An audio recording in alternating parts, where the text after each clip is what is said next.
దేవునికి స్తోత్రమండి. మీ అందరికీ కూడా నా యొక్క హృదయపూర్వకమైన వందనాలు తెలియజేసుకుంటున్నాను. మరొక మారు మీ మధ్యకు రావటానికి దేవుడిచ్చిన విలువైన, శ్రేష్టమైన సమయాన్ని బట్టి నేను దేవునికి ఎంతగానో మరి రుణపడి ఉన్నాను. ప్రియులారా, మరి ఈ ముఖ్యంగా ఏంటంటే ఈ దినం నిర్గమాకాండం 6 అధ్యాయము మీతో కలిసి ధ్యానించాలని మీ మధ్యకు రావటం జరిగింది.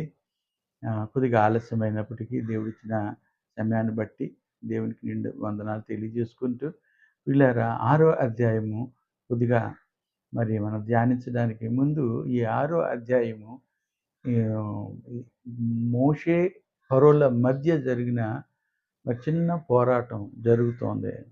చిన్నది కాదు, పెద్దదే. ఏంటంటే ఆహ్, ఇజ్రాయేలీయులను ఐగుప్తు దాస్యరకం నుంచి పైకి విడిపించటానికి ప్రయత్నం. దేవుని యొక్క ఆజ్ఞ చొప్పున, ఆయన ప్రోత్సాహం చొప్పున మోషే పడుతున్న మరి ఆ యొక్క ఆహ్, శ్రమ లేదా ఆ యొక్క పని భారం మనం ఇక్కడ గమనించగలం. అయితే ప్రియులారా, మూడో అధ్యాయంలో మోషేని పిలిచాడు. మరి తన్ను తాను బయలుపరుచుకున్నాడు యెహోవాగా. నేను ఉన్నవాడను, అనువాడనని. అంటే జగత్తు పునాదికి ముందే ఉన్నవాడినని, అనాదిన అనాది కాలమునే నేను ఉన్నవాడినని చెప్పి, తర్వాత నేను నీ పితరులుగా దేవుడను, సర్వశక్తి కలిగిన దేవుడినని చెప్పి, ఆయన్ని మరి విశ్వాసంలో బలపరిచి, ఆ తర్వాత 3 సూచక్రియలిచ్చి ఇజ్రాయేల్ దగ్గరికి పంపించి, వారి దగ్గర కూడా క్రియలు చేసి, వారిని నమ్మించి, తరువాత ఏం జరిగింది? ఎప్పుడైతే ఇశ్రాయేలీయులకి ఎళ్లి మోషే చెప్పాడో, ఇశ్రాయేలీయులు కూడా మోషేని, అహరోనుని నాయకులుగా అంగీకరించారో, వారు ఎళ్లి ఫరోతో మరి మాట్లాడినప్పుడు ఫరో మరి ఈ కఠినమైన దాస్యరకం వారి చేత చేయించటం వలన, అంతేకాదు ఆ యొక్క ఐగుప్తీయులు మరి వారి మీద అధికారం సూపర్వైజింగ్ చేస్తున్న వాళ్ళు మరి ఇజ్రాయేలీయుల్ని కొట్టినట్లుగా మనం చూసాం. కొట్టినప్పుడు వారికి చాలా బాధ కలిగింది. పనైతే ఎంతైనా చేస్తారు. కానీ మ్యాన్ హ్యాండ్లింగ్ అనేది సరైనది కాదు కదా! ఈ దినాల్లో కూడా మ్యాన్ హ్యాండ్లింగ్ చేస్తే ఇమ్మీడియేట్‌గా వాళ్ళ మీద యాక్షన్ తీసుకుంటారు. కాబట్టి ఈ మ్యాన్ హ్యాండ్లింగ్ తట్టుకోలేక, అవమానం భరించలేక మరి రాజుగారి దగ్గరికెళ్లారు ఫరో దగ్గరికి. ఎళ్లి వారి బాధ, వారి గోడు చెప్పుకున్నారు. చెప్పుకున్నప్పుడు రాజుగారు మరి వారికి ఏమైనా ఉపశమనం కలిగేటట్టుగా మాట్లాడతారని వారు ఆశించారు. కానీ అలా జరగలేదు. ఏ మహారాజాని మనవి చేస్తే మర్రెండి తన్నండి అన్నట్టుగా ఇంకా పని భారాన్ని పెంచడం జరిగింది. వారిని సోమరులు అని అవమానపరిచాడు. అప్పుడు వారు ఆ బాధతో మరి వస్తూ ఉంటుండగా పైన అహరోను, మోషేలు ఎదురు చూస్తున్నారు. దేవుని కార్యం పట్ల వారు ఆసక్తి కలిగిన వారే, శ్రద్ధ కలిగిన వారే, ఏం జరుగుద్దా అని వారు ఆతృతతో ఎదురు చూస్తున్నట్లుగా చూస్తున్నాం. చూడండి, దేవుని పని మీద ఎంత ఆసక్తి కలిగిన వారు. వారు బయటికి వచ్చారు. వచ్చాక పిల్లరా ఏం జరిగిందంటే, వాళ్ళని అడిగినప్పుడు వాళ్ళు ఏమని చెప్తున్నారో మనం ఇక్కడ చూద్దాం. 20వ వచనంలో చూస్తున్నట్లయితే, వారు ఫరో యొద్ద నుండి బయలుదేరి వచ్చుచు తమ్మును ఎదుర్కొనుటకు దారిలో నిలిచియున్న మోషే, అహరోనులను కలుసుకొని, యెహోవా మిమ్ము చూచి న్యాయము తీర్చునుగాక. ఫరో ఎదుటను అతని దాసుల ఎదుటను మమ్మును అసహ్యులుగా చేసి మమ్ము చంపుటకే వారి చేతికి కట్నం ఇచ్చితిరని వారితో అనగా. అంటే మీరు ఎదురు చూస్తూ ఉన్నారు. కానీ మీరు చేసిన పని వలన మాకెంత భారం వచ్చిందో, ఎంత అవమానం, ఎంత సిగ్గొచ్చిందో. మిమ్మల్ని మేము నమ్మాం. కానీ మాకు జరిగిన అవమానం ఇది అని వారు బాధ వెల్లబుచ్చుకున్నప్పుడు మోషే, అహరోనులు కూడా భారం కలిగి, బాధ కలిగి దేవుని సన్నిధిని మొరపెట్టినట్లుగా మనం గతంలో చూసాం కదండీ! ఏదైనా మనకి సమస్య వచ్చినప్పుడు తిరిగి దేవునితో మనం ముచ్చటించినట్లయితే మరి ఇలా జరిగింది అని దేవుని మనం అడిగినట్లయితే తప్పకుండా దేవుడు మనకి మరి సరైన గైడెన్స్ ఇచ్చి మనల్ని బలపరిచి ముందుకు నడిపించే దేవుడాయన. ఆయన బలపరిచే దేవుడు. మరి మనం అలా చూసినట్లయితే యెహోషువ మరి యెరికో గోడలు కూల్చాడు. యెరికోని జయించాడు. చిన్న హాయి అనే పట్టణం మీద ఓడిపోయారు. కారణం ఏంటో తెలియక మోకాళ్ళ మీద ప్రార్థన చేస్తున్నారు. దేవుడు ఆయనకి ఎక్కడ లోపముందో ఆ తప్పును చూపించారు. అది సరిచేసుకోగా వారు విజయాన్ని పొందారు. చూడండి ప్రియులారా! కాబట్టి సమస్యలొస్తాయి, కష్టాలొస్తాయి, బాధలొస్తాయి. కొన్నిసార్లు ఓటమి వస్తూ ఉంటది. అవమానం వస్తూ ఉంటది. ఆ! వాళ్ళేమంటున్నారు చూడండి. వారి మనుషుల ఎదుట మాకు అవమానం కలిగింది. నిజమే. కొన్నిసార్లు దేవుని పనిలో సాగినప్పుడు కొంతమంది అవమానపరుస్తారు, సిగ్గుపరుస్తారు. నలుగురు ముందు మనల్ని చిన్నబుచ్చడానికి ప్రయత్నం చేస్తూ ఉంటారు. కాబట్టి అవన్నిటిని మనం సహించుకొని మనం ముందుకు సాగాలి. ప్రభువుని అడగాలి. ప్రభువు సమాధానం ఇస్తాడు. సహాయం చేస్తాడు. కాబట్టి వీరిరువురు కూడా వచ్చి మోషే దగ్గరికి ఆహ్, దేవుని దగ్గరికొచ్చి ఏమంటారు చూడండి. ఆహ్ మోషే యెహోవా యొద్దకు తిరిగి వెళ్ళి, ప్రభువా నీవేళ ఈ ప్రజలకు కీడు చేసితివి? నన్నేల పంపితివి? నేను నీ పేరట మాట్లాడుటకు ఫరో యొద్దకు వచ్చినప్పటి నుండి అతడు ఈ జనులకు కీడే చేయుచున్నాడు. నీ జనులను నీవు విడిపింపను లేదు అన్నాడు. ముందన్నాడు, ఈ ప్రజలకు కీడు చేసితివి, నేల పంపితివి అన్నాడు. ఇక్కడ చివరి వచనంలో 23 చివరి వచనంలో నీ జనులకు నీవు విడిపింపును లేదన్నాడు. అన్నప్పుడు దానికి సమాధానంగా ఈ 6 అధ్యాయము అందుకు యెహోవా అంటూ ఉన్నాడు. కదండీ! కాబట్టి ఈ యొక్క 6 అధ్యాయము మోషేకి సమాధానంగా, ఇశ్రాయేలీయులను సమాధానంగా, లేదంటే మోషేకు, ఇశ్రాయేలీయులకి కూడా ఒక భరోసా ఇచ్చినట్లుగా ఈ 6 అధ్యాయం మనకి తేటగా కనబడుతుంది. మోషేకు, ఇశ్రాయేలీయులకే కాదు గానీ, మనకు కూడా నేటి సేవకులకు, నేటి సంఘ పెద్దలకు, పరిచర్య చేసే వాళ్ళకి లేదా ఆ దేవుని పరిచర్య చేస్తున్న మిషనరీస్ ఎవరికైనా సరే, ఈ యొక్క సలహాలు మనకు కూడా ఉపయోగపడతాయి. ఆయన చెప్తున్నవి, ఆయన ప్రామిస్ చేస్తున్న ఆ ప్రామిసెస్ మనకు కూడా ఎంతో ప్రోత్సాహకరంగా, మనల్ని బలపరిచేదిగా ఉంటుంది. కాబట్టి ఈ అధ్యాయము మనం ధ్యానించటానికి ముందుగా ఈ ఈ మొదటి వచనం నుంచి 9 వచనాలు మనం చదువుకొని, మనం పరిశుద్ధాత్మ సహాయంతో ముందుకు సాగిపోదాం. అందుకు యెహోవా, ఫరోకు నేను చేయబోవుచున్న దానిని నీవు నిశ్చయముగా చూచెదవు. బలమైన హస్తము చేత అతడు వారిని పోనిచ్చును. బలమైన హస్తము చేతనే అతడు తన దేశములోండి వారిని తోలివేయునని మోషేతో అనెను. మరియు దేవుడు మోషేతో ఇట్లనెను, నేనే యెహోవాను, నేనే సర్వశక్తిగల దేవుడను అను పేరున అబ్రహాము, ఇస్సాకు, యాకోబులకు ప్రత్యక్షమైతిని. కానీ యెహోవా అను నా నామమున నేను వారికి తెలియబడలేదు.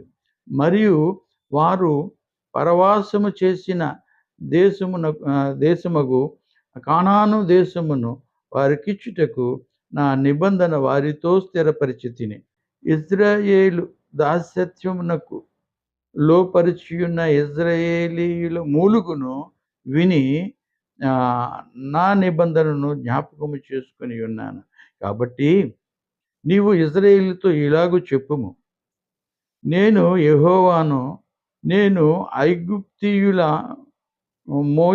మోయించు బరువుల క్రింద నుండి మిమ్మును వెలుపలికి రప్పించి, వారి దాసత్వములో నుండి మిమ్మును విడిపించి, నా బాహువు చాపి గొప్ప తీర్పులు తీర్చి మిమ్మును విడిపించి, మిమ్మును నాకు ప్రజలుగా చేసుకొని మీకు దేవుడినై యుందును. అప్పుడు ఐగుప్తీయుల బరువు క్రింద నుండి మిమ్మును వెలుపలికి రప్పించిన మీ దేవుడినైన యెహోవాను నేనే అని మీరు తెలుసుకొందురు. నేను అబ్రహాము, ఇస్సాకు, యాకోబులకు ఇచ్చెదనని చెయ్యి ఎత్తి ప్రమాణం చేసిన దేశములోనికి మిమ్మును రప్పించి దాన్ని మీకు స్వాస్థ్యముగా ఇచ్చెదను. నేను యెహోవానని చెప్పమనగా మోషే ఇశ్రాయేలీయులతో అలాగు చెప్పెను. అయితే వారు మనోవ్యాకులమును బట్టియు కఠిన దాస్యత్వమును బట్టియు మోషే మాట వినరైతిరి అంటారు. ప్రార్థన చేసుకుందామండి. మహోన్నతుడు మమ్మల్ని మిక్కిలిగా ప్రేమించిన మా పరమ తండ్రి, వేలాది స్తుతులు, స్తోత్రాలు, వందనాలు చెల్లించుకుంటున్నాం. చదవబడిన లేఖన భాగం ద్వారా నాతోను మాతోను మాట్లాడండి. మా జీవితాలకు కావాల్సిన ఆత్మీయ ఆహారాన్ని దయచేయండి. వింటున్న నీ ప్రియ బిడ్డలను ప్రభా, ప్రతి సహోదరిని దీవించండి. వారి కుటుంబాలను దీవించండి. వారి అవసరాలు అక్కర్లు తీర్చండి మా ప్రభు. భయంకరమైన దినాల్లో ఉంటున్నాం నాయన. మా ప్రభా, నా తండ్రి, మా ప్రభు మీ కృప లేనిదే మేము ప్రభా ముందుకు సాగలేము. కేవలం మీ ఉచితమైన కృప చేత మమ్మల్ని నిరంతరము కాపాడుతూ, పోషిస్తూ, సంరక్షిస్తూ వస్తున్న తండ్రి మీకు స్తోత్రాలు చెల్లించుకుంటున్నాం. ప్రభా, మరి నీ లేఖన భాగములను ప్రభు వివరించుటకు ప్రభు నీ దాసునైన నాకు నా జ్ఞానం సరిపోదు, నా శక్తి సరిపోదు. ప్రభా, నన్ను మరుగుపరుచుకుని మీరే మాట్లాడి ప్రభా మా జీవితాలని తెప్పరల చేయమని, నీ కొరకు కడవరకు సాక్షులుగా జీవించడానికి సహాయం దయచేయమని యేసుక్రీస్తు నామములో ప్రార్థించి వేడుకుంటున్నాం తండ్రి. ఆమేన్. దేవునికి స్తోత్రం. ప్రియులారా, మనం గమనించినట్లయితే దేవుని మహాకృప చేత ఈరోజు మనం ఇలాగ ఉన్నామంటే కేవలమైన కృప, కనికరమే. ప్రియులారా, మనం ఈ యొక్క అధ్యాయము మొదటి వచనం చూసినట్లయితే అక్కడ ఏమంటున్నాడు? అందుకు యెహోవా అంటున్నాడు. ఎందుకు యెహోవా అని మనం గమనించి చూసినట్లయితే 5వ అధ్యాయంలో మరి ఆ చివరి మాటల్లో వారు ఇశ్రాయేలు పెద్దలు ఫరో దగ్గర నుంచి వచ్చాక పలికిన మాటలను బట్టి మోషే, అహరోనులు దేవునితో అన్న మాట అంటున్నారు కదా, ఈ ప్రజలను కీడు చేసితివేమి అన్నాడు. తర్వాత నీ ప్రజలను విడిపింపను లేదు అని అడుగుతూ ఉన్నాడు. కాబట్టి ఆ మాటలకి సమాధానంగా దేవుడు మోషేతో మాట్లాడుతూ ఉన్నాడు. ఫరోకు నేను చేయబోచున్న దానిని నీవు నిశ్చయముగా చూచెదవు. బలమైన హస్తము చేత అతడు వారిని పోనిచ్చును. బలమైన హస్తము చేతనే అతడు తన దేశములో నుండి వారిని తోలివేయునని మోషేతో అనెను. అంటే దేవుని యొక్క బలమైన హస్తము చేత 8వ వచనంలో అంటాడు, నా బాహువు చాపి గొప్ప తీర్పులు తీర్చి మిమ్మును విడిపించి అంటున్నాడు కదండి. అక్కడ మనం చూసినట్లయితే పిల్లారా, మిమ్మును విడిపించి అంటే తన బాహువు చేత, అంటే దేవుని యొక్క బాహువు చేత, తన బలమైన హస్తము చేత ఐగుప్తులో మరి తీర్పులు తీర్చి, అంటే 10 తెగుళ్ళు రప్పించాక అప్పుడు ఆయన పంపిస్తాడు. ఆ బలమైన సేనతో వారిని వెలుపలకు పోనిస్తాడు అని అంటూ ఉన్నాడు. కాబట్టి ప్రియులారా, ఇక్కడ ఈ మోషే గమనించవలసింది ఏంటంటే, దేవుడు చేయబోయే కార్యాన్ని ముందుగా మోషేకు తెలీదు గనుక మోషే తొందరపడుతూ ఉన్నాడు. కంగారు పడుతూ ఆ మాటలు పలుకుతూ ఉన్నాడు. నీ ప్రజలకు ఎన్ని వేల కీడు చేసితివి అని అడుగుతూ ఉన్నాడు. నేను ఎందుకు వారిని విడిపించలేదు అని అడుగుతూ ఉన్నాడు. అప్పుడు సమాధానంగా చెప్తూ, నువ్వే చూస్తావు, నేను వారిని ఎలాగా విడిపిస్తానో నువ్వు ధైర్యం చేసుకో అంటూ 2వ వచనంలో అంటున్నాడు. మరియు దేవుడు మోషేతో ఇట్లే నేను యెహోవాను అంటున్నాడు. నేను సర్వశక్తిగల దేవుడను పేరున అబ్రాహాము, ఇస్సాకు, యాకోబులు ప్రత్యక్షమైతిని. కానీ యెహోవా అను నా నామమున నేను వారికి తెలియలేదు అంటున్నాడు. ఇక్కడ మనం గమనించవలసింది ఏంటంటే, మోషేతో అంటున్నది నేను యెహోవాను అంటున్నాడు. అంటే నీకు ఆ పొదలో నీకు దర్శనమిచ్చింది నేనే. ఆ యొక్క 3 సూచక క్రియలు చేసింది నేనే. కర్రని పాముగా చేసింది నేనే. ఆ చెయ్యని కుష్ఠరోగం రప్పించింది నేనే. దాన్ని బాగు చేసింది నేనే. ఆ నైల్ నదిని రక్తంగా మార్చింది నేనే. కాబట్టి ఇవన్నీ నువ్వు చూసి ఇంకా నువ్వు నిరుత్సాహపడుతున్నావెందుకు? ఎందుకు భయపడుతున్నావు? అంటున్నాడు. అంటే గతంలో జరిగింది జ్ఞాపకం చేసుకో అంటున్నాడు. ఈ దినాల్లో మనం కూడా ఏదైనా సమస్యొచ్చినప్పుడు మనం దిగులు పడిపోతాం. దేవుడు మన గతంలో ఎన్నో మేలు చేస్తే, ఎన్నో కార్యాలు చేసినప్పటికీ కూడా చిన్న సమస్య రాగానే మనం దిగులు పడిపోతూ ఉంటాం. భయపడిపోతూ ఉంటాం. మూలుగుతూ ఉంటాం. కదా! అదే జరిగింది ఇజ్రాయేల్ పట్ల కూడా. అయితే ఇక్కడ అన్ని చెప్తూ ఉన్నాడు. కాబట్టి నే నేను యెహోవాను అంటున్నాడు. నా నామం అని చెప్తున్నాడు. అంటే నేను ఉన్నవాడును, అనువాడును అని అక్కడ తను తాను చెప్పుకుంటున్నాడు. ఆది నుంచి ఉన్నవాడును, అనాది నుంచి ఉన్నవాడును అంటూ ఉన్నాడు. ఆదికి ముందే ఉన్నవాడును సెల్ఫ్ ఎగ్జిస్టింగ్ గాడ్ అని చెప్పుకుంటూ ఉన్నాడు. అని చెప్పి ఆయన్ని బలపరుస్తూ చెప్తూ ఉన్నాడు. నీ యొక్క పితరులకు నేను నా నామం వారికి తెలియజేయలేదు గానీ, నీకు మాత్రమే తెలియజేశాను సుమీ. అప్పుడు వాళ్ళు సర్వశక్తిగల దేవుని కింద నేను వారికి పరిచయమయ్యాను. నీకైతే నా నామం నేను పరిచయమయ్యి ఉన్నాను. కాబట్టి నువ్వు అవసరం లేదు. నేను సర్వశక్తి కలిగిన వాడినంట. నా శక్తి ముందు ఫరో శక్తి ఏ పాటిది? ఎందుకు భయపడుతున్నావు? ఫరోతో ఉన్నటువంటి నా శక్తిని పోల్చకండి. హ్మ్. రాజులకు రాజును, ప్రభువులకు ప్రభువును. సర్వ సృష్టిని సృష్టించిన వాడును నేనే. అధికారులను నిలబెట్టువాడును నేనే. అధికారులను గద్దె దించువాడును నేనే. రాజులను నిలబెట్టేవాడు నేనే. రాజులను మరి దించేసేవాడిని నేనే. రాజ్యాలు నిలబెట్టేవాడిని నేనే. రాజ్యాలను కూల్చేవాడిని నేనే అంటూ ఉన్నాడు. కాబట్టి సమస్తము నా ఆధీనములో ఉంది కాబట్టి నేను సర్వశక్తి కలిగిన దేవుడిని. కాబట్టి ఈనాడు ఫరో శక్తి మరి it is nothing before me. కాబట్టి మీరు భయపడొద్దు.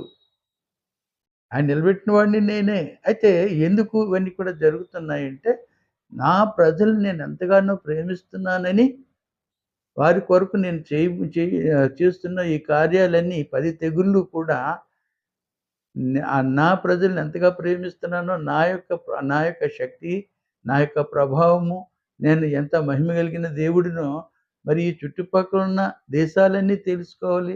రానున్న ప్రజానీకానికి తెలియబడాలంటే నేను ఈ కార్యం చేయక తప్పదు. కాబట్టి కొద్దిగా ఆలస్యమైనా ఓర్చుకొని నువ్వు ముందుకు సాగిపో అన్నట్లుగా చెప్తూ ఉన్నాడు. చెప్తూ అంటున్నాడు చూడండి. 4వ వచనంలో అంటాడు, మరియు వారు పరవాసము చేసిన దేశమగు కానాను దేశమును వారికిచ్చుటకు నా నిబంధనను వారితో స్థిరపరిచి తిని అంటూ ఉన్నాడు. మనం ఆదికాండం 15వ అధ్యాయం 13, 14లో ముందుగానే అబ్రహాముతో దేవుడు అక్కడ ప్రామిస్ చేశాడు కదండీ! అలాగే మరి లోతు విడిచి వెళ్ళిపోయిన తర్వాత కూడా అక్కడ అబ్రహాముకి ఆయన ప్రామిస్ చేశాడు. ఆకాశ నక్షత్రాలని చూపించాడు.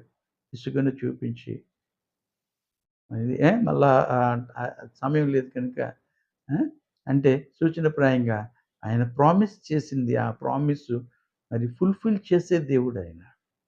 ఆయన కవెనెంట్ మేకరు, కవెనెంట్ కీపర్. అలాగే ఆయన ప్రామిస్ మేకర్, ప్రామిస్ కీపర్. మనం గుర్తు చేసుకోవాలి. ఆయన మాట ఇచ్చి తప్పిపోయే దేవుడు కాదు. కదా! మాట ఇచ్చిన మాట నెరవేర్చుకుంటా ఉండువాడు కాడు. నేను నరుడును కాను అంటున్నాడు సంఖ్యాకాండంలో. కాబట్టి ఆయన మాటిస్తే తప్పకుండా జరుగుద్ది. కాబట్టి ప్రియులారా, కాబట్టి అక్కడ చెప్తున్నాడు తనేంటంటే, నేను ఆ నిబంధన వారితో నేను స్థిరపరిచున్నాను. అంటే ఒక ముద్ర వేసినట్టుగా వేశాను నేను. డెఫినెట్‌గా I have to do this అంటున్నాడు. ఐ మస్ట్ డూ దిస్ అంటున్నాడు. ఆయన యొక్క ప్రణాళికను, ఆయనిచ్చిన వాగ్దానాన్ని నెరవేర్చుకునే దేవుడాయన. చక్కటి ప్రణాళిక కలిగిన దేవుడు. అది శాశ్వతమైన ప్రణాళిక అంటూ అన్నాడు. అయితే ప్రియులారా మనం గమనించి చూసినట్లయితే 5 ఐగుప్తీయులు దాసత్వమునకు లోబరిచియున్న ఇశ్రాయేలీయుల మూలుగును విని నా నిబంధనను జ్ఞాపకం చేసుకొని ఉన్నాను. అంటే జ్ఞాపకం చేసుకోవటానికి ఆయన మానవుడు కాదు మర్చిపోవడానికి. లేఖనాలు తెలియజేస్తున్నాయి కదా! ఆయన మానవుడు కాదు మర్చిపోవటానికి. మాటిస్తే నెరవేర్చే దేవుడు. కాబట్టి ఆయన మర్చిపోవటం కాదు అక్కడ. ఆయన తిరిగి తన కార్యాన్ని మరి చేయబోతున్నట్లుగా వారి యొక్క శ్రమ ఎక్కువవుతుంది, మూలుగు ఎక్కువవుతుంది గనుక ఆయన ఇన్వాల్వ్ అవ్వక తప్పదు. చూడండి మన ఏదైనా పని చేస్తూ ఉన్నప్పుడు ఆ! వాళ్ళు భారం ఎక్కువవుతుంది సడెన్‌గా మనం వెళ్లి గబల్నే ఎళ్లి హెల్ప్ చేస్తాం. దాన్ని బలపరుస్తాం. కదండీ! అంటే ఆ విధంగా అన్నమాట. అంతే తప్ప ఆయన మర్చిపోయే దేవుడు కాదు. జ్ఞాపకం చేసుకున్నాడంటే మర్చిపోయే దేవుడు కాదండి. తెలుసు సమస్తం కూడా. ఆయనకి మరుగైనది ఏమీ లేదు కదా! కాబట్టి జ్ఞాపకం చేసుకొనెను అనే మాట మనం చూస్తాం. తర్వాత 6 నుంచి మనం 8 వచనాల్లోని చక్కటి మాటలున్నాయి. ఏంటంటే ఆహ్, కాబట్టి అంటున్నాడు. నీవు ఇశ్రాయేలీయులతో ఈలాగు చెప్పుము అంటున్నాడు. అక్కడేం చెప్పాడు? నేను యెహోవాను, నేను సర్వశక్తి కలిగిన దేవుడును అని తను తాను కనపరుచుకుంటూ, బయలుపరుచుకుంటూ, నేను వాగ్దానం చేశాను మీ పితరులకి, తిరిగి నేను అది మీకివ్వాలి. ఇది నేను స్థిరపరిచాను గాబట్టి చేయాలి. ఈ విషయం ఎళ్లి నీవు ఇశ్రాయేలీయులందరికీ కూడా చెప్పు. నిజంగా మనం ఒక పని చేసేటప్పుడు ఒక లీడర్ తాలూకా క్వాలిటీస్ ఏంటంటే, మొట్టమొదటిగా విజన్ దేవుని దగ్గర నుంచి ఒక పిలుపు, తర్వాత ఆ పిలుపుకి తగ్గ విజన్ మరి మనం చూసి, ఆ విజన్ వారికి తెలియజెప్పాలి. ఒక నాయకుడిగా తను చేయబోయే కార్యాన్ని పూర్తిగా వివరించి, వారిని కూడా బలపరచు, వారిని కూడా ధైర్యపరచమని చెప్తున్నాడు. ఇక్కడ 6-8 వచనాల్లో చూచినట్లయితే, నేను అంటాడు. ఏ? తర్వాత ఆ మాటలు మనం చూస్తాం. ఐ విల్ అనే మాట, నేనే అనే మాట చూస్తాం. ఇలాగా 7 అక్కడ వాగ్దానాలు చెప్పినట్లుగా మనం చూస్తాం ప్రియులారా. మొదటిది చూసినట్లయితే ఐ యామ్ ద లార్డ్. నేనే యెహోవాను అంటాడు. రెండోది I will bring you out of Egypt అంటాడు. ఇంగ్లీష్‌లో చూసినట్లయితే. మూడోదిగా చూసినట్లయితే I will rescue you from bondage అంటాడు. ఏ ఐగుప్తీయులు వాళ్ళు పెడుతున్న శ్రమ నుంచి నేను తప్పిస్తాను అంటున్నాడు. తర్వాత నాలుగోది చూసినట్లయితే I will redeem with outstretch arm and with a great judgement అండి. నా యొక్క బలమైన హస్తముతో నేను తీర్పులు తీర్చి నేను మిమ్మల్ని ఆ! బయటికి నేను తీసుకొస్తాను అంటున్నాడు. మొదటిదేమో నేను యెహోవాను అని చెప్తున్నాడు. అంటే రెండోది I will bring you out of the ఐగుప్తు నుంచి పైకి తీసుకొచ్చేవాడు నేనే అని చెప్తూ ఉన్నాడు. తర్వాత 3 I will rescue from bondage అంటాడు. ఈ దాస్యత్వంలో నుండి మిమ్మల్ని విడిపించువాడును నేనే అంటున్నాడు. I will redeem with outstretched and with a great judgement అంటాడు. నా బాహు చాపి గొప్ప తీర్పులు తీర్చి మిమ్మును విడిపించేదను అంటాడు. 10 తెగుళ్ళ ద్వారా అంటున్నాడు. తర్వాత ఐదోదిగా మనం చూచినట్లయితే పిల్లారా ఏమంటాడంటే, యు ఆర్ మై పీపుల్. నేను ఎప్పుడైతే పైకి మిమ్మల్ని తీసుకొస్తానో అప్పుడు మీరు ఏ నా ప్రజలు, నేను మీ దేవుడును అని చెప్తూ ఉన్నాడు. చక్కటి మాట చూడండి. కాబట్టి యు ఆర్ మై పీపుల్ అంటాడు. ఆరోదిగా చూసినట్లయితే I will be your God అంటాడు. విల్ అనే పదం ఎక్కువగా ఉంది. తర్వాత 7 విల్స్ అంటారు. అంటే ఫస్ట్ కూడా ఐ యామ్ అన్నాడు గానీ రెండోది ఐ విల్ రెస్క్యూ ఏ తర్వాత ఐ విల్ రిడీమ్ అనే పదాలు మనం చూస్తున్నాం. అలాగే you are my people, I will be your God అని చెప్తాడు 7వ వచనంలో. అలాగే మనం 7వదిగా చూసినట్లయితే I will give the promised land అంటాడు. నేను ఇస్తాను అని 8వ వచనంలో ఆ మాట అంటాడు. నేను అబ్రహాము, ఇస్సాకు, యాకోబులకు ఇచ్చేదని చెయ్యి ఎత్తి ప్రమాణం చేసిన దేశంలోనికి మిమ్మును రప్పించి దాన్ని మీకు స్వాస్థ్యముగా ఇచ్చేదను అంటున్నాడు. నేను యెహోవానని చెప్పుమనగా అంటున్నాడు. 8వ వచనం చివరిలో మాట ఏంటంటే, మళ్ళా ఇక్కడ చెప్తుందంటే యెహోవా అనే ఆ నామానికి ఉన్న ఆ విలువ, ఆ యొక్క ప్రాధాన్యత, ఏ ఆయన నా నామం అన్నాడు కదండీ! ఎంత గొప్ప పేరు అండి యెహోవా అను నామము వారికి తెలియజేయమంటూ ఉన్నాడు చూడండి. ఏ ఆ!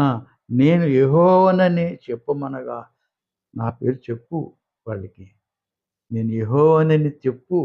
ఇంట్రొడ్యూస్ చెయ్యి అన్నట్లుగా చెప్తున్నాడు. ఒక సృష్టికర్త అయిన దేవుడొచ్చి ఒక మానవుడితో అంటూ ఉన్నాడు.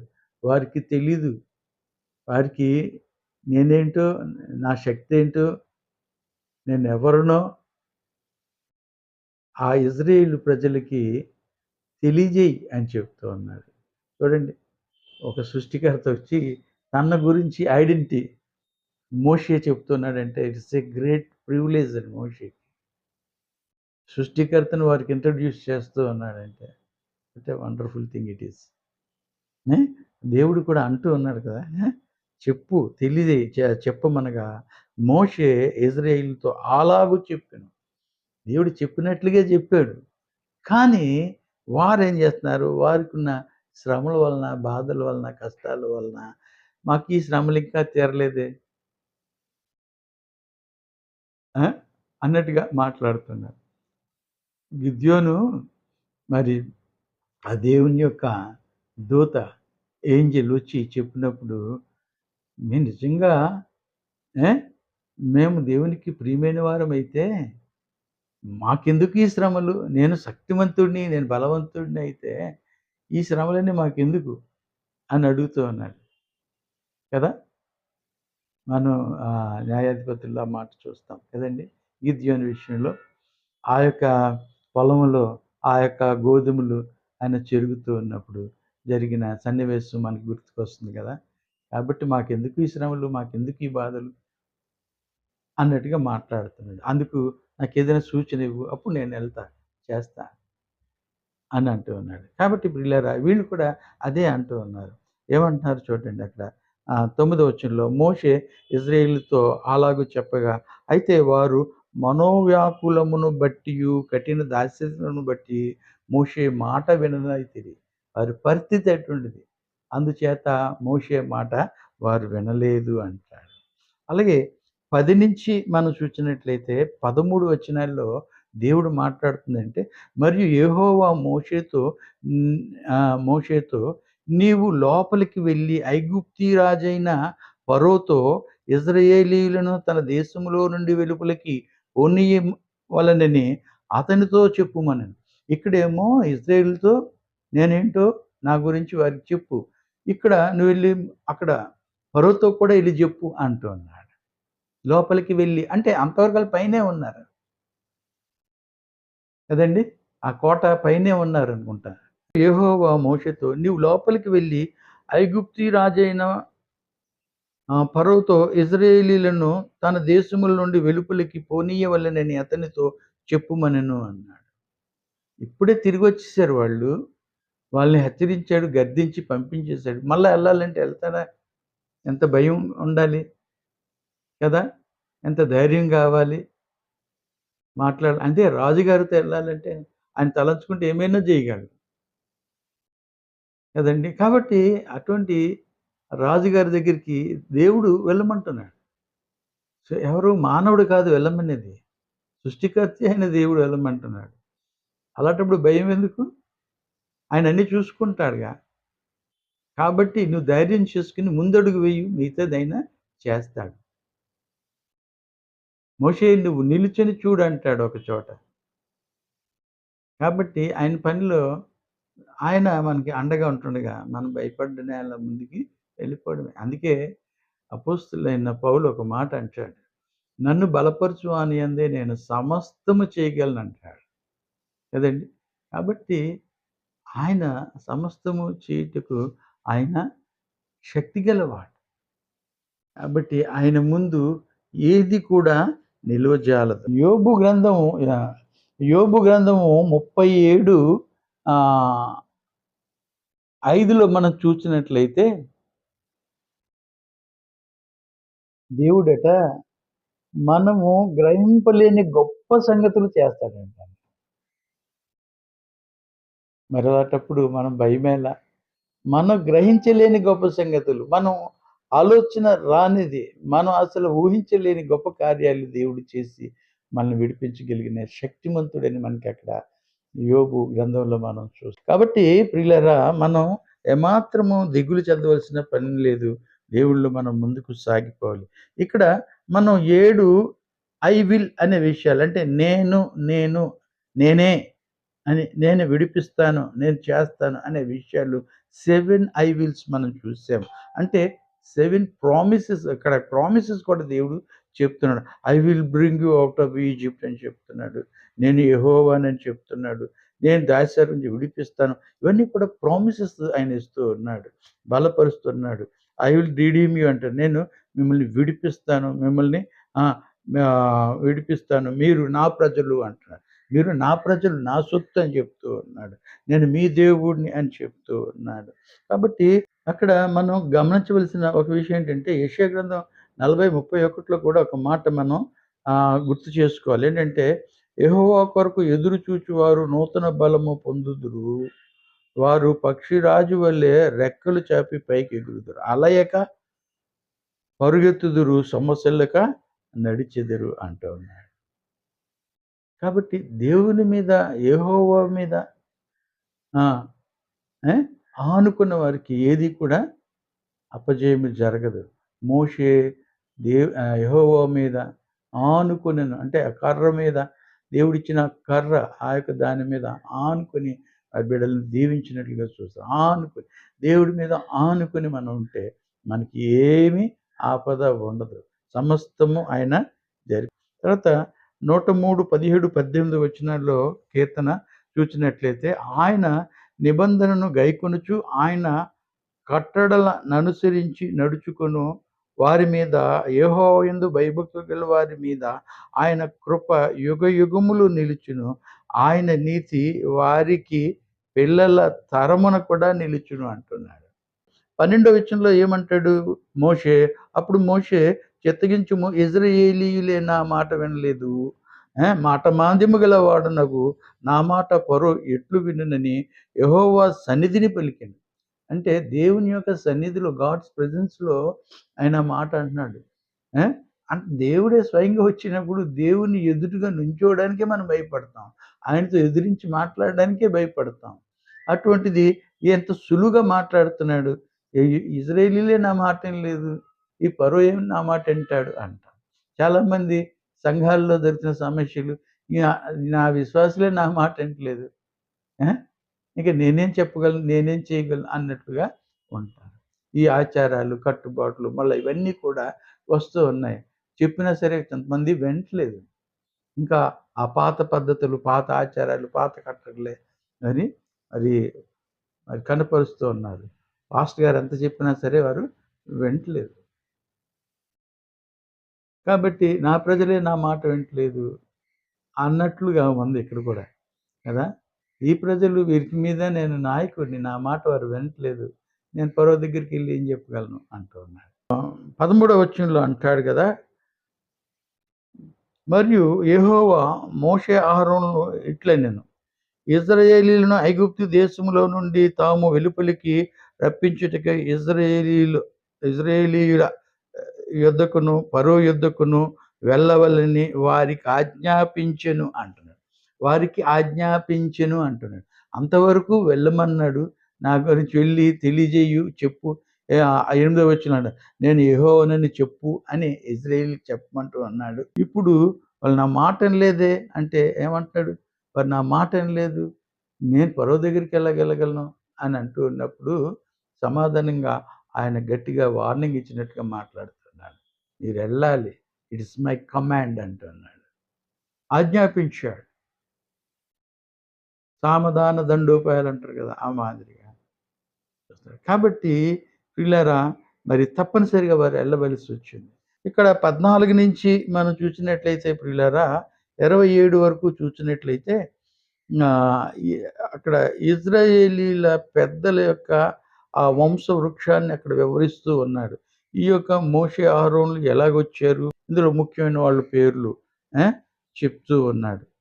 అందులో ముఖ్యంగా 14-27 వచనాల్లో ఏముందంటే ముఖ్యంగా తెలుసుకోవాల్సింది ఈ అమ్రాము, యొకోబెతు వీళ్ళిద్దరూ కూడా మరి లేవి వంశానికి చెందినటువంటి వాళ్ళు. ఆ వంశాన్ని వివరించుకొచ్చాడు. వచ్చి అక్కడ 19లో అంటాడు, వీరు తమ తమ వంశావళుల చొప్పున లేవి కుటుంబీకులు అని చెప్తూ, ఆ కుటుంబం నుంచి వచ్చిన వాడే అమ్రాము తన మేనత్త అయిన యొకోబెతును పెండ్లి చేసుకొనెను. ఆమె అతనికి అహరోనును, మోషేను కనెను అంటూ ఉన్నాడు. తర్వాత మనం చూసినట్లయితే ఏ ఆహ్, 23లో అహరోను అమ్మినాదాబు కుమార్తెయు నయస్సోను సహోదరి అయిన ఎలీషేబను పెండ్లి చేసుకునెను. ఆమె అతనికి నాదాబును, అబీహును, ఎలియాజరును, ఈతామారును కనెను అంటూ ఉన్నాడు. తర్వాత 24లో కోరాహు కుమారులు అస్సీరు, ఎల్కానా, అబీయా, సాపు ఆ! వీరు కోరాహు కుటుంబములు అన్నాడు. ఇలాగా కోరాహు కుటుంబాన్ని గురించి, అమ్రాము కుటుంబాన్ని గురించి, మరి అలాగే అహరోను కుటుంబాన్ని గురించి, ఈ యొక్క ఇజ్రాయేలు పెద్దల యొక్క ప్రముఖులైన వారి యొక్క పేర్లు ప్రస్తావింపబడ్డది. చివరగా మనం చూసినట్లయితే ప్రియులారా, మనం చూడవలసింది ఏంటంటే 13వ వచనంలో చెప్పిన ఆ ఆజ్ఞను మరి ఇక్కడ మనం చూసినట్లయితే మోషే పాటించాడా? లేదా? అంటే అక్కడేం సమాధానం చెప్తున్నాడో చూద్దాం. ఐగుప్తు దేశంలో యెహోవా మోషేతో మాట్లాడిన దినమున యెహోవా, నేను యెహోవాని, నేను నీతో చెప్పినది యావత్తు నీవు ఐగుప్తు రాజైన ఫరోతో పలుకమని మోషేతో చెప్పగా, మళ్ళా again is instructing to the Moses. You go and tell to the Pharaoh అంటూ ఉన్నాడు. యూ మస్ట్ అని అంటున్నాడు. అక్కడ ఆజ్ఞ ఇచ్చాడు 13లో. ఇక్కడేం చెప్తున్నాడంటే ఏ యావత్తు నీవు ఐగుప్తీ రాజైన ఫరోతో పలుకుమని మోషేతో చెప్పు. ఎల్లు నాయనా, నువ్వు ఎళ్లి చెప్పు అన్నట్టుగా. మళ్ళా చెప్తున్నాడు. తప్పదు, నువ్వు వెళ్ళాలి అన్నట్టుగా చెప్తున్నాడు. అప్పుడు మోషే అంటున్న మాట చూడండి. ఏ చిత్తగించుము, నేను మాట మాంద్యము గలవాడను. ఫరో నా మాట ఎట్లు వినని యెహోవా సన్నిధిని పలికెను అంటాడు. ఇన్ని సార్లు ఎంతగా దేవుడు ప్రోత్సహిస్తూ ఉన్నా, సహాయం చేస్తూ ఉన్నా ఏమంటున్నాడు చూడండి. మరి నేను నేను యెహోవానని చెప్పాడు. ఏ నేను వారిని ఈజిప్ట్ నుంచి బయటికి తీసుకొస్తానని చెప్పాడు. నేను వారిని ఆదుకుంటానన్నాడు. ఏ ఐ విల్ రెస్క్యూ అన్నాడు. ఐ విల్ రిడీమ్ దెమ్ అంటూ ఉన్నాడు. ఇంతగా చెప్పినా సరే యు ఆర్ మై పీపుల్ అంటున్నాడు. ఇన్ని చెప్పినా సరే ఏమంటున్నాడు చూడండి. ఏ నేను మాట మాంద్యము గలవాడని అన్నాడు. అక్కడైతే మనం చూసినట్లు 4వ అధ్యాయంలో నేను మాట నేర్పరి లేనివాడని అంటాడు. నోటి మాంద్యము గలవాడని అంటాడు. నాలుక మాంద్యం అంటున్నాడు. ఇక్కడ మాట మాంద్యము గలవాడును అంటూ ఉన్నాడు. ఫరో నా మాట ఎట్లు విన్నని అన్నాడు. చాలా విసిగించినట్టుగా ఉందిగా. నేను ఒక దగ్గర అంటాడు 4లో ఏమంటాడు, నేను వెళ్ళను. నీకు ఎవరు వీలైతే వాళ్ళు పంపించుకో, నేను వెళ్ళను అన్నట్టుగా మాట్లాడుతున్నాడు. 4వ అధ్యాయము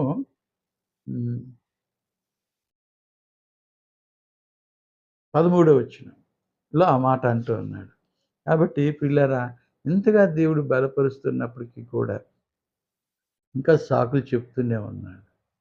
పిల్లారా 7వ అధ్యాయంలో ఇంకా చక్కటి మాటలు మనం నేర్చుకుందాం. కాబట్టి పిల్లారా, అయితే ఎన్ని విధాలుగా యెహోవా ఆయనకి ఇంతగా చెప్పినప్పుడు మరి వెళ్ళడం మానేసి సాకులు చెప్తూ ఉన్నాడు. ఇదే విధంగా ఆ యెహోవాయే మన యేసుక్రీస్తు ద్వారా మనకు 7 ప్రామిసెస్ ఇచ్చాడు. వాళ్ళకేమో వాగ్దాన భూమి ప్రామిస్ చేశాడు. మనకైతే పరలోకానికి ప్రామిస్ చేశాడు. అది మనం చూసినట్లయితే రోమాపత్రిక 8:17లో అంటున్నాడు కదా, మనం ఆయన శ్రమలలో పాలివారమైనట్లయితే క్రీస్తుతో కూడా ఆ మహిమలో పాలుభాగస్తులం అవుతాము అని చెప్తూ ఉన్నాడు. చక్కటి వాగ్దానం కదండీ! మరొక వాగ్దానం మీరు అక్కడ ఐగుప్తు దాస్యరకుంది విడిపిస్తానని అక్కడ యెహోవా అంటే, ఇక్కడ యేసుక్రీస్తు ప్రభువారు ఏమంటున్నాడు? మత్తయి సువార్త 11 28లో ప్రయాసపడి భారం మోసుకొని నా యొద్దకు రండి. నా కాడి తేలిక అంటున్నాడు. ఆ! ఆ! రండి. ఆ! విశ్రాంతి పొందండి అని చెప్తూ ఉన్నాడు. రెండోది మనం చూసినట్లయితే ప్రియులారా, ఏ ఆయన ఆయన బాహుబలంతో నేను ఐగుప్తుని విడిపిస్తానంటే, ఇక్కడ యేసు ప్రభు ద ఔట్ స్ట్రెచ్డ్ ఆర్మ్స్ అంటే ఆయన 2 చేతులు సిలువ మీద ఏ మరి మేకులు కొట్టి ఆయన అంటున్నాడు.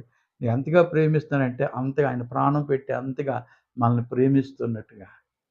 మనల్ని విమోచన కొరకు, సాతాను బంధకాల విమోచన కొరకు ఆయన మన కొరకు బలిగా, అర్పణగా అర్పింపబడ్డాడు. మూడోది మనం చూసినట్లయితే ప్రియులారా, ఏ గలతీ పత్రిక 5:1లో చెప్పినట్లుగా ఆయన సాతాను కాడి నుంచి మనల్ని విడిపించినట్లుగా మనం చూస్తూ ఉన్నాం. ఎంత గొప్ప ధన్యత అండి. సాతాను యొక్క కాడి కింద. అక్కడేమో ఐగుప్తు దాస్యరకం నుంచి విమోచన. ఇక్కడ సాతాను దగ్గర నుంచి మనకి విడుదల. మరి ఆయన ప్రామిస్ చేస్తూ ఉన్నాడు చూడండి. విడిపించాడు అంటాడు. ఆ స్వాతంత్రాన్ని మీరు దుర్వినియోగం చేసుకోవద్దని చెప్తూ ఉన్నాడు. అలాగే యోహాను సువార్త మొదటి అధ్యాయం 12వ వచనంలో అంటాడు. To be Sons of God అంటాడు. అంటే మీరు యెహోవాని యేసుక్రీస్తు ప్రభువారిని విశ్వసించినట్లయితే ఏ ఆయన మీరు ఆయన ప్రతి పాపము మిమ్మల్ని నుంచి పవిత్రులుగా చేస్తుంది. అంతేకాదు మిమ్మల్ని తన కుమారులుగా, కుమార్తెలుగా ఉండటానికి అధికారము ఆయన అనుగ్రహించాడు. అక్కడేమంటాడు? ఆహ్, ఆహ్, మన నిర్గమకాండం 6లో నేను మీరు నాకు ప్రజలు, నేను మీకు దేవుడిని అని అంటున్నాడు. నాలుగోదిగా మనం చూసినట్లయితే అబ్బా ఫాదర్ అంటాము.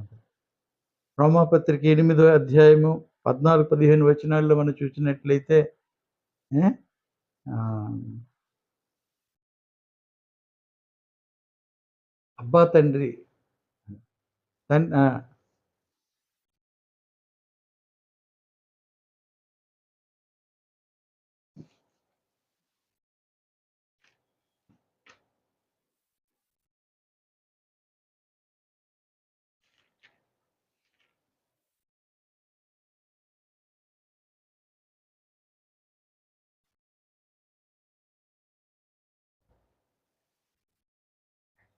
హ్మ్. రోమాపత్రిక 8 13లో మనం చూసినట్లయితే 16లో చూసినట్లయితే అక్కడేమంటున్నాడంటే ఆ! అబ్బా తండ్రి అని మనం మొరపెట్టుచున్నాం అంటాడు. అబ్బా తండ్రి అని. ఆ రిలేషన్‌షిప్ తండ్రి అంటే మనం కుమారులము, కుమార్తెలము. ఆయన మన ఆత్మీయమైన తండ్రి ఆయన. అందరికీ తండ్రి ఆయనే. ఆయన సృష్టికర్త. సృష్టింపబడింది యావత్తు కూడా ఆయనకి కుమారులను, కుమార్తెలు.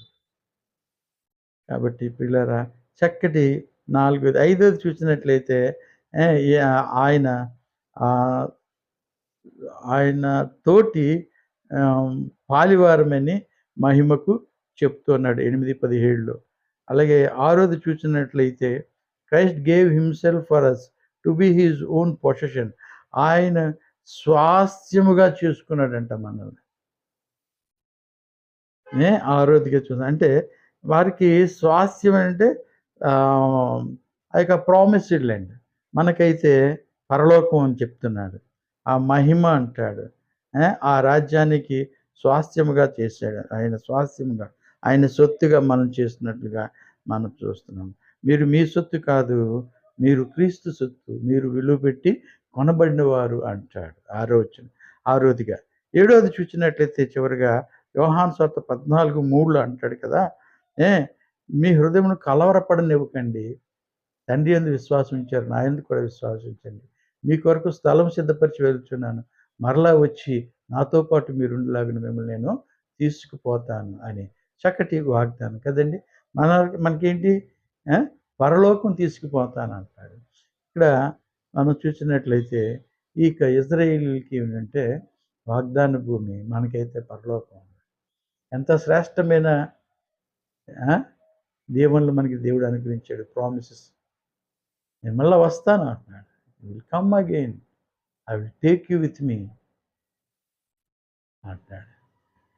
నేను ఎక్కడుంటానో అక్కడ మీరు ఉండులాగున నేను మిమ్మల్ని తీసుకుపోతాను. చక్కటి వాగ్దానాలు దేవుడు మనకి. అక్కడ 7 ఐ విల్స్ చూసాము. ఇక్కడ 7 ఆ! మన దీవెనలు మనకి మన యొక్క ఫ్యూచర్ పరిస్థితిని గురించి దేవుడు మనకి చెప్తున్నాడు. ఆయనతో మనకున్న సంబంధాన్ని తెలియజేస్తున్నాడు. కాబట్టి ప్రియులారా, మనము ఇంకా ధన్యులమని చెప్పాలి. ఏ? యేసు ప్రభు కృప చొప్పున ఆయన చేసిన బలియాగం ద్వారా, ఆయన చేసిన త్యాగం చూపిన ప్రేమ ద్వారా మనము పరలోక రాజ్యానికి వారసులుగా చేశాడు. అందుకే పౌలు అంటాడు కదా, ఏ? పరలోకమందు మన పౌరుషత్వం ఉందంటాడు కదా.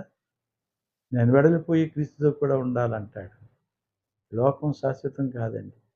మున్నాళ్ళ ముచ్చటే. ఎవరం ఎప్పుడు ఉంటామో ఎప్పుడు పోతామో తెలీదు.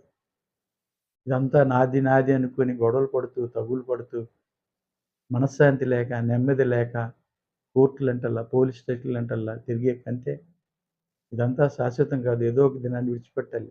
కాబట్టి వీటి మీద కాదు, మన దృష్టి యావత్తు కూడా పైనున్న వాటి మీదనే ఉండాలి అంటాడు. కాబట్టి మన ఈ లోకస్తులం కాదు గనుక. అందుకే పరవాసులము ప్రియులారా, మన పురమిది కాదు అని మనం చాలాసార్లు పాడుకుంటూ ఉంటాం. కాబట్టి మనకి ఎంత బ్లెస్సింగ్స్ ఉన్నాయి గమనించండి. కాబట్టి ప్రియులారా, మరి మోషే నిరుత్సాహం చెందినట్లుగా కాకుండా అయితే ఒకటి, రాను రాను మోషే దేవుడు బలపరుస్తున్న కొద్దీ ఇంకా బలపడి రాను రాను ద గ్రేట్ లీడర్‌గా. అయితే ఇక్కడ మనం గమనించవలసిందంటే, మోషే అలాగ అంటున్నాడు గానీ, రాను రాను కూడా ఆ ప్రజల్ని, ఇజ్రాయేల్ ప్రజల్ని ఎంతగా ప్రేమించాడు. అవసరమైతే నా పేరు జీవగ్రంథం నుంచి తీసేయమని కూడా అంటాడు. అంతగా వారి కొరకు తాను సమర్పించుకున్నట్లుగా చూస్తున్నాను.